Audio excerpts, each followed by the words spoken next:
I'm just gonna wait another 40 seconds or so to let people in, and then we'll get started.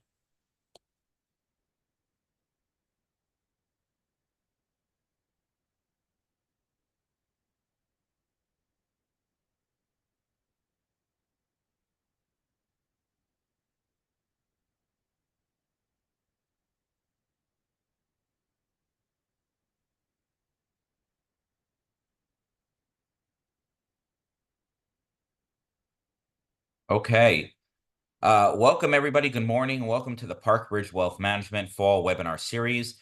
This program is entitled Fundamentals of SSI, SSDI, Medicaid, and Medicare Eligibility. As always, my name is Jonathan Shenkman. I'm the President and Chief Investment Officer of ParkBridge Wealth Management. In that role, I serve in a fiduciary capacity to help my clients achieve their financial objectives. The goal of my program is to bring professionals together to help them better serve their clients, and this is done by educating attendees on the latest topics in wealth planning and by encouraging collaboration between a client's attorney, CPA, and financial advisor where appropriate. My practice focuses on working with high net worth families, businesses, and not-for-profits. I manage individual investment portfolios, trust accounts, corporate retirement plans, and endowments to help my clients achieve their financial goals. In addition to the 20 or so events I run every year, I also do a fair amount of writing on the topics of investing and financial planning. You can read my work in a variety of periodicals, including Barron, CNBC, Forbes, Kiplinger, The Wall Street Journal, and Trust and Estates Magazine, to name just a few. You can see all my work on my website at parkbridgewealth.com/articles or by following me on social media at Jonathan on Money. Additionally, you can check out my weekly podcast, which is also called Jonathan on Money, and you can listen to that on Apple, Spotify, or wherever you get your podcasts. Today, we're privileged to hear from Amy O'Hara, a partner at Littman Krooks based in Westchester, New York. And Amy focuses her practice on special needs planning, trust and estates, elder law, and personal injury settlement consultant. She's a sought-out lecturer and frequently speaks to advocacy organizations on the importance of proper planning for families of children with special needs. She regularly publishes articles relating to elder law, estate, and special needs planning.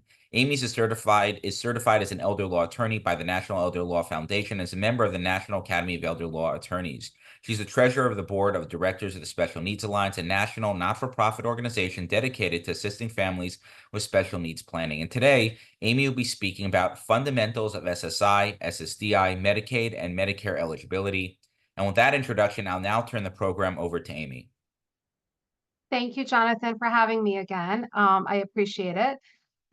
Today, as Jonathan just mentioned, I'm going to do a very brief overview because with a half an hour, we won't be able to get into all the nitty-gritty of supplemental security income, which is often referred to as SSI, Social Security Disability Insurance, SSDI. Where it comes a lot of times in my practice is children of parents who receive Social Security and through what's called a CDB benefit or what used to be a DAC benefit. And so that's a childhood disability benefit, also referred to as a disabled adult child benefit, and Medicare and Medicaid. And I regularly meet with individuals that will, say Medicare when they need Medicaid, Medicaid when they need Medicare, and SSI when they mean SSDI. And so I'm hoping to just provide a little overview of these various programs. So let's start with supplemental security income.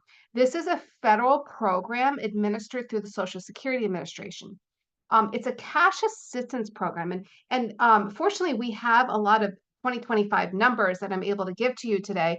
Not as much for the Medicaid yet. We don't have those numbers finalized yet, but we do for a lot of these federal programs. And so what the SSI does is provide cash assistance of up to $967 a month for an individual if they qualify. Although the benefit may seem minor in terms of the cash assistance, the impact of SSI status is substantial since many needs-based programs are tied to SSI. I practice here in New York, and as Jonathan mentioned, I have a significant special needs practice where these children and adult children are reliant on this SSI because it opens the door with the Medicaid to a lot of other programs. In order to receive SSI, the individual needs to be age 65 or older, not eligible for Social Security retirement benefits, which I'm not covering today, be blind or disabled. And so in my practice, I'm typically dealing with individuals with disabilities that qualify for this SSI.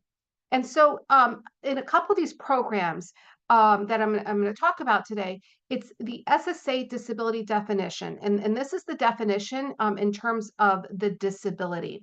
An individual shall be considered to be disabled if he is unable to engage in any substantial gainful activity, that's meaning really work, being able to work, by reason of any medically determinable physical or mental impairment which can be expected to or result in death, or which has lasted or can be expected to last for a continuous period of not less than 12 months.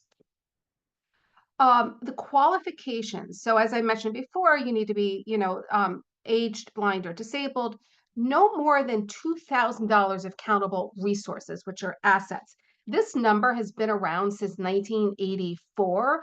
The SSI program has been with us since around 1972. But this asset limit, unlike a lot of other numbers in Social Security that get the COLA increase, like I think we just got the COLA increase of 2.6% for the coming year, and that's where we have all our new numbers. But this $2,000 asset test has not increased. There's been attempts in Congress to increase this number to $10,000, which is where it would be if it was on par with the COLA increase, but not successful. So you really have to be impoverished in order to qualify for this type of program for SSI. Now there are certain assets that don't count towards that $2,000 resource, and that includes a primary residence, a vehicle, excuse me, a life insurance with a face value of $1,500 and a burial space and fund.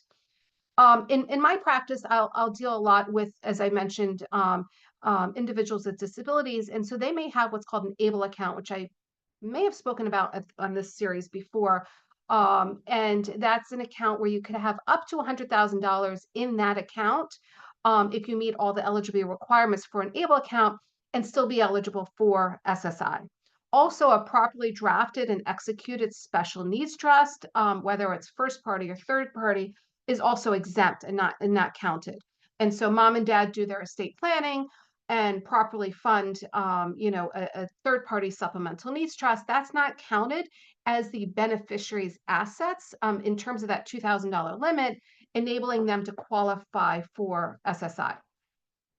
The individual needs to have limited income. Now, there's a lot of rules and how they count, what income they count and what they don't count. But child support, and this is where I'm counseling a lot of clients. I work with various matrimonial attorneys in dealing with divorce and separation and child support. And child support counts as income to the child, even if the parent is getting it. And so we have to do some proper planning, and we have to have that child support irrevocably assigned by a court order to a first party special needs trust in order for it not to count, enabling the adult child. And usually when we're talking about children, they're 18 or over in order to qualify for this, because at that point, they're not looking at mom and dad's assets. Because when they're minors, they're looking at mom and dad's assets, thereby, typically, unless if the family is purely impoverished, they're not going to qualify. So it's when that child becomes an adult in their own right, mom and dad's assets and income are no longer looked at. U.S. citizenship is required, or qualified alien status, and not confined to prison or a mental institution. Now, there is a look back of 36 months on any transfers. So where this comes about in my practice a lot is I'll meet with a family and we'll be talking about transition planning because their child's turning, 18 and fairly soon. And so we're looking, well, is this child going to, be able to sign advanced directives, or do we have to go through guardianship? And here's the whole host of benefits. And then lo and behold, we're talking about planning, and the child's sitting there with $100,000 custodian account, or sometimes more, sometimes less. And so mom and dad say, well, we'll just transfer it to ourselves, not to mention that's not their money. So there's issues there, whether, they can or cannot transfer that to themselves. But there is a 36-month look back on transfers. So if mom and dad, which, did move assets that were the child's and moved him out, or if it's just somebody that got, got a windfall, got an inheritance and moved money, there's a look back for 36 months, and the penalty is calculated at $967 per month for every it's 1 month of ineligibility for every $967 given away. Now, if somebody has that custodian account and it was properly transferred to an able account, again, but we're only limited to putting $18,000 a year, or this in the new year, $19,000, or into a properly drafted first party trust, that's exempt and there's no penalty associated with that. Now, moving on to Social Security disability. We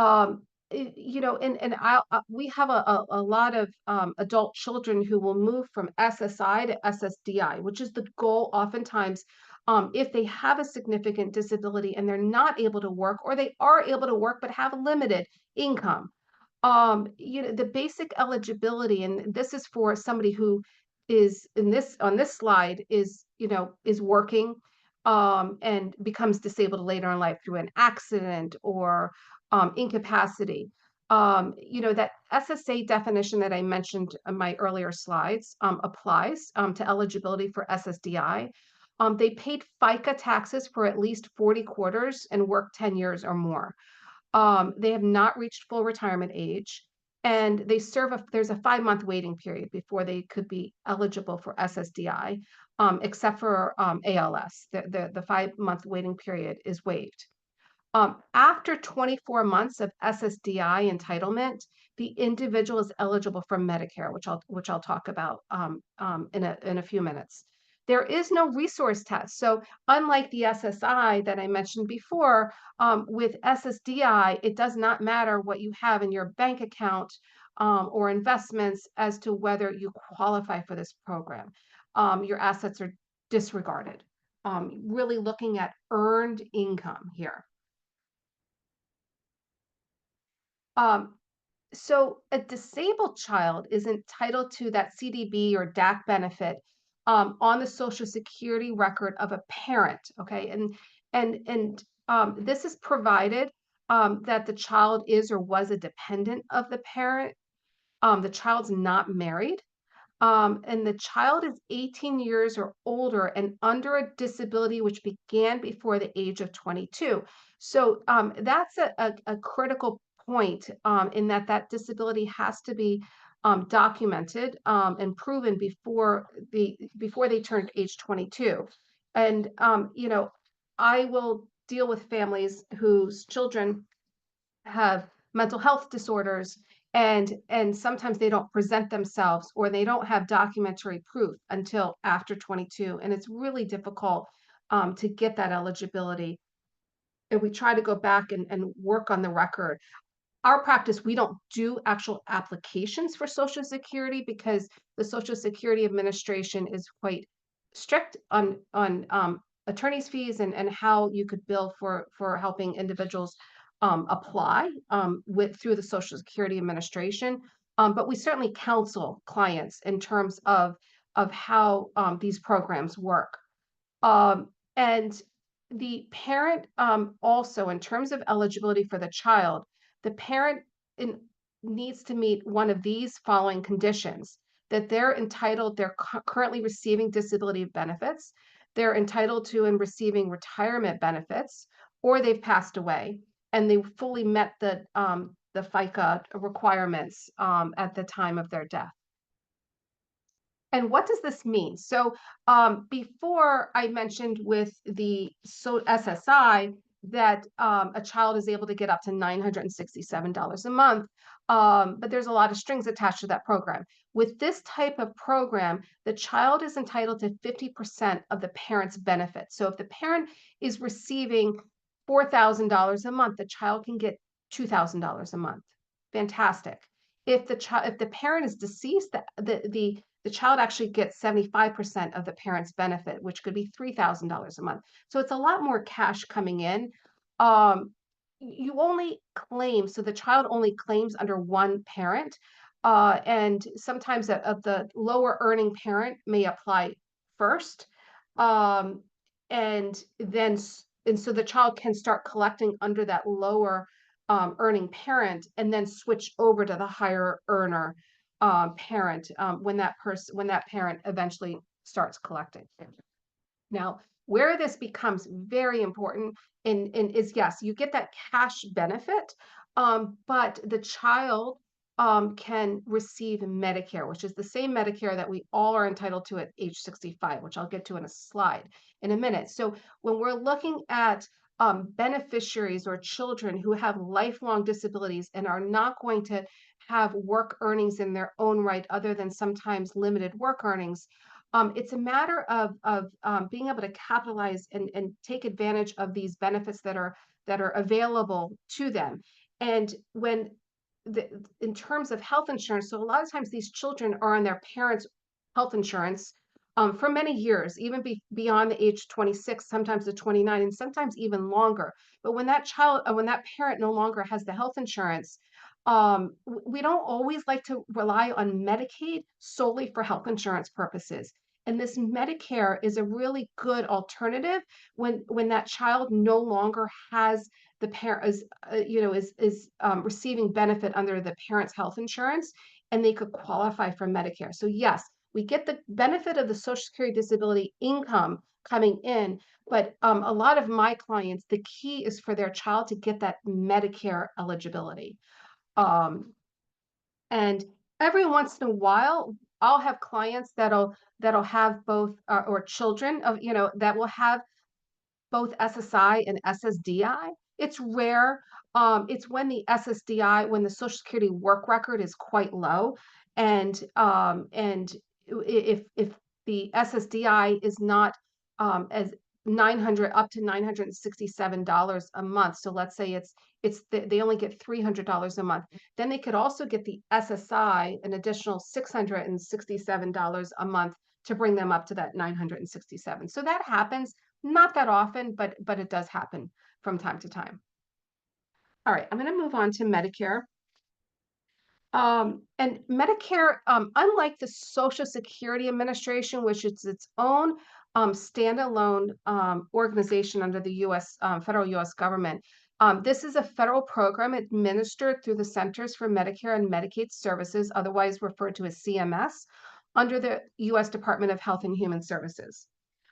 It's a health insurance program for persons age 65 and older, and SSDI recipients. And so, as I was just mentioning, this is oftentimes when I'm working with families is how can their child become eligible for Medicare? And oftentimes the children are what we refer to as dual eligible. They'll have the Medicare and then they'll have the Medicaid. The Medicare for the health insurance coverage and the Medicaid for all the programs and services. And even to pick up to be what Medicare doesn't pay for. There's four components to Medicare. There's Part A, which is the hospital care. Part B, which is physician and outpatient care. Part C, which is a hybrid, combining parts A and B. And then Part D, which is the drug benefit. So Medicare enrollment. There is a 7-month enrollment period. And now I'm talking not as much for the SSDI individuals, but for those individuals age 65 and older. There's a 7-month enrollment period, begins 3 months before the 65th birthday and ends 3 months after. If it's missed, you can enroll during a general enrollment period between January 1st and March 31st, with coverage beginning July 1st. There is a late penalty if not enrolled during that 7-month period. It's 10% of the monthly Part B premium for every 12-month period not enrolled. And it's permanent. It does not go away. It sticks with you for your life. And it's really hard to appeal that. I mean, you could appeal it, but you're not, often individuals are not successful. However, if you're actively working and receiving employer health coverage, there's no late penalty if the coverage is as generous as Medicare. And then once that health insurance, that employer health related insurance coverage ends, there's a special 8-month enrollment period starting the first day after the employer coverage ends. So to break down these different Medicare parts. So Part A, as I mentioned, is hospital insurance. It covers inpatient hospital stays, hospice, limited skilled nursing, and limited home health care costs. So it's not going to be, Medicare is not going to be your program to cover for long-term care expenses, receiving home health at home or in a nursing home. And there's no premium if paid. An individual doesn't need to pay a premium for Part A if they've paid at least 40 quarters of Medicare taxes and worked 10 years or more. The benefit period, so this is going to come up in a couple different slides that I have, but a benefit period begins the first day an, an individual's in a hospital or a skilled nursing facility and ends when they're out for 60 days in a row. If the individual returns to the hospital after 60 days, then a new benefit period starts and the deductible happens again. There's unlimited benefit periods. So you have unlimited benefit periods, and it's subject to these. So, Medicare covers up to 90 days of inpatient hospital care for each benefit period. There is that, and these are all 2025 numbers that I have, fortunately for you. There's a $1,676 deductible for each benefit period. Days 0 through 60, there's no copay. And then days 61 through 90, there's a $419 a day copay. Some Medigap policies will pick that up. Not all of them. It depends on the policy. After 90 days, an individual has 60 lifetime reserve days of extra hospital days that can be used over their lifetime. Lifetime reserve days may be applied to one or more benefit period, but each day may only be used once, and there's an $838 per day copay there. So I was just talking about hospital here, moving on to skilled nursing facilities. And this is like a nursing home. So it covers up to 100 days per benefit period, provided there's a qualifying 3-day hospital stay. And that's key because sometimes individuals will be sitting in the emergency room or be there for observation status at the hospital, and that does not start the 3-day hospital stay. So that is required. And the notices in terms of your 3-day are not great. Congress has tried to pass legislation to get this, like, where it's somebody's on notice. Okay, your 3 days starting, and this is when it, ends. There's a 30-day period prior to skilled nursing admission. So what that means is I fall and I break my hip and I'm in the hospital for 5 days. So I meet the qualifying hospital stay. But then I say, you know what? I want to go home. I think I could get my care at home. I go home. If within 30 days, I realize, you know what? I'm actually not getting the right care at home. I do need to go for rehab in a nursing home. I have that right to go into the nursing home, but it has to be within 30 days. Medicare does not pay for non-skilled assistance of activities of daily living, which make up the majority of long-term care services. They're going to pay for rehab. Maximum of 100 days that Medicare will pay. The average is about 22 days. During days 1 through 20, there's no copay. And then days through 21 through 100, there's a $209.50 per day copay that, again, some Medigap policies will pick up. Medicare Part B is medical insurance. It's your doctors, your outpatient coverage, durable medical equipment, vaccines, wellness visits. Excuse me. There's a premium of a deductible, I should say. I apologize. No, premium of $185 a month. I'm sorry, that's the new number for 2025. Your Medicare Part B premium is $185 a month.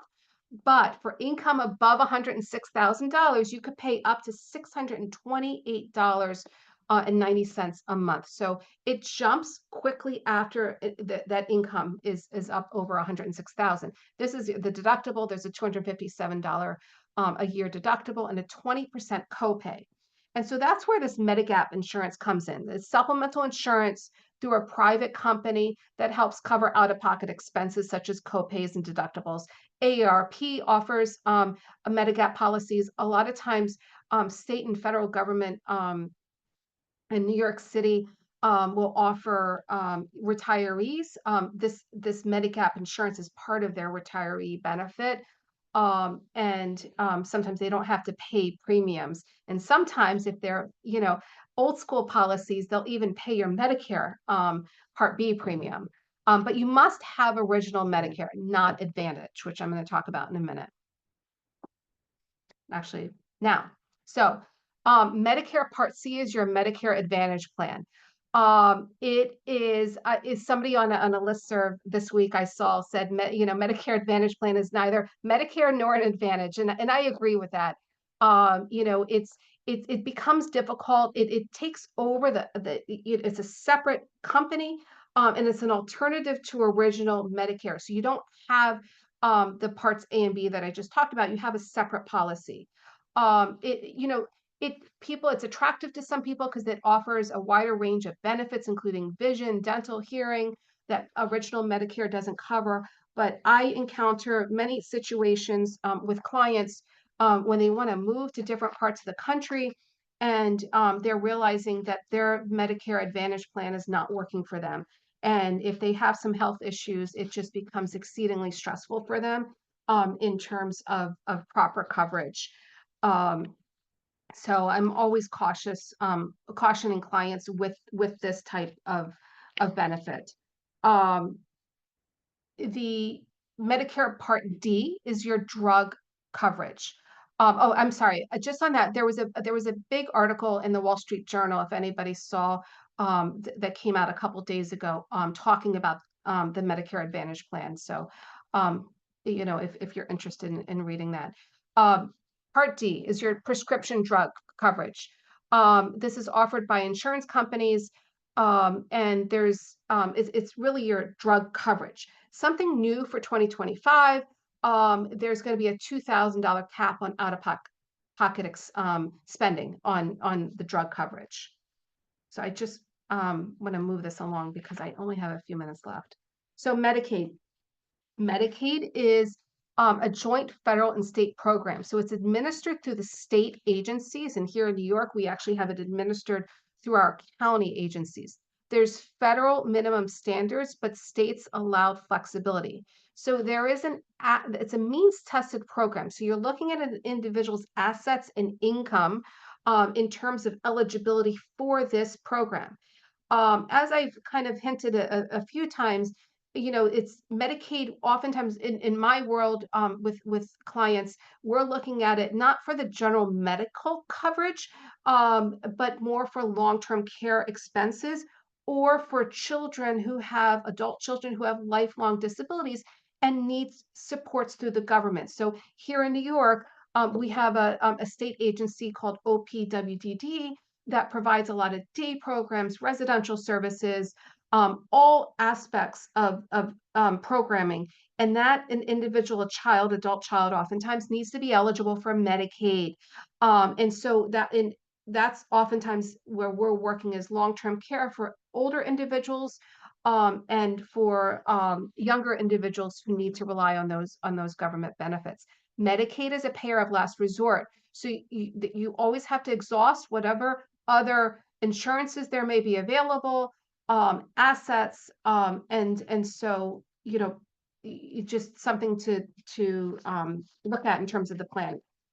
So eligibility criteria: you need to be a U.S. citizen or among certain categories of qualified alien status, a resident of the state providing Medicaid benefits. So there's no time requirements. So at least once a month, every other month, we get a phone call. Okay, mom retired to Florida. She needs to move back up here.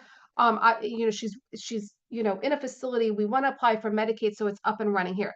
We can't apply for Medicaid here until she's actually a resident in New York. And so there's no time requirement. So she could establish residency right away and then submit for a Medicaid application. And again, be age, blind, or disabled, or income eligible under the Affordable Care Act. Now, that's kind of beyond today's program in terms of ACA Medicaid eligibility, but we often refer to that as MAGI Medicaid. There's no asset test, but we're really looking at an individual's modified adjusted gross income to determine their eligibility for Medicaid under the Affordable Care Act, which is really more for health insurance purposes, not the long-term care or disability services that I mentioned before. So Medicaid resource and income limits. You need to have non-exempt assets between 2,000. These are a lot of New York numbers. So let me just qualify this. um, for that, that non-exempt assets between $2,000 and $31,000, limited income, and you can have exempt assets, your home equity limit, funeral burial agreements, retirement accounts. So fortunately here in New York, we have the advantage of having our IRAs, our 403Bs, and so forth exempt as long as they're in payout status. They don't count towards that asset limit. Also, there's different spousal planning that we could take advantage of for, again, we're talking about, excuse me, more for older individuals where we're looking for long-term care coverage. And these are 2024 numbers. I don't have the 2025 numbers. All right, I got it at 9 o'clock. Thank you for joining. And Jonathan, thank you for having me again. Great. Thank you so much, Amy. And if anyone has any specific questions, new business opportunities, or any other issues they'd like to discuss, please feel free to reach out directly to Amy or myself where appropriate, and I'll be sure to include her contact information in the follow-up email of this program. As I mentioned at the onset, the goal of these programs stay up to date on timely wealth management related topics and to collaborate where appropriate. And I think we can all agree that the clients who are best prepared are the ones who are served by a team of knowledgeable advisors. 3 more quick items before I let you go. First, my fall webinar series continues on November 26th on the topic of last minute 2024 wealth planning ideas, ensuring your clients make the right moves before year end, featuring yours truly, Jonathan I. Shenkman. I send out an invitation to this program in the coming days. In the meantime, if you have a friend, colleague, or client who would like to be notified of my upcoming webinars, they can email me with the word webinar in the subject line, and I'll add them to my webinar distribution list. My email is jonathan@parkbridgewealth.com. This year-end planning webinar has become somewhat of a tradition, has been very well attended and received by many attendees, so I'm looking forward to that. Second, you can follow all my work on X or Instagram at Jonathan on Money. You can listen to my weekly podcast called Jonathan on Money, which is available on Apple, Spotify, or wherever you get your podcasts. And you can watch my practical planning videos, which I post several times a week, by following me on YouTube at Jonathan on Money as well. And third, please take 30 seconds to fill out my survey at the end of this program. It helps me improve my webinars and provide timely and interesting content to attendees, and I thank you in advance for that. With that, this concludes today's session. Please stay safe and healthy and have a wonderful day, everybody. Thank you.